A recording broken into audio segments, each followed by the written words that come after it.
అట్లా మోడీ గారిని నిజంగా అది నేను అప్పుడు చాలా అదృష్టంగానే భావించాను. ఎందుకంటే ఎంత మంచి మనిషిలో కూడా నేను దగ్గరగా చూడగలిగాను. అసలు ఏమాత్రం భేషజం లేకుండా 2014 ఇంకా ఆయన క్యాండిడేట్గా పిఎం క్యాండిడేట్గా బీజేపీ పార్టీ అనౌన్స్ చేయలేదు అప్పటికి.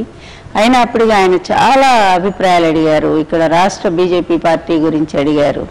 తర్వాత ఎవరు చాలా అంటే నేను చెప్పచ్చు, అందరూ మంచి వాళ్ళే, బాగా సిన్సియర్గా పనిచేస్తున్నారు. విద్యాసాగర్ రావు గారు లాంటి విద్యావేత్తలు ఉన్నారు ఏపీలో అని వారి పేరు కూడా నేను చెప్పడం జరిగింది ఆ రోజు.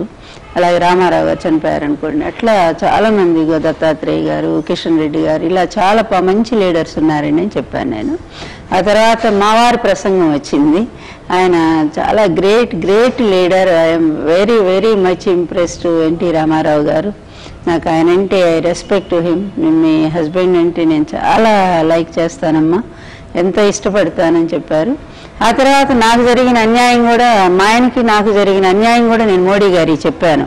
ఎందుకంటే నేనేం దాపరికం లేదు, నాకు తెలియదు కూడా, అసలు దాపరికం తెలియదు.